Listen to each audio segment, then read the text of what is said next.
And so for today's video, ayan, natapos na po tayong mag-wiring dito sa TLE Laboratory TVL po, dito po sa NHC High School. Ayan, working na po yung solar.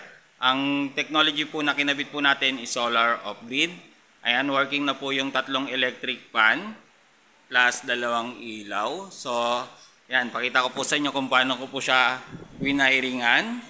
So, yung trabaho po ng inverter is yung DC current, gagawin niyang alternating current. So, paglabas po dito is 220 volts na po.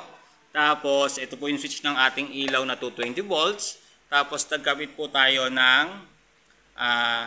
submeter. Ayan, 3.3 kilowatt na po yung consumption. Tapos, ito po yung branch. So, dito po connected yung ilaw at yung outlet.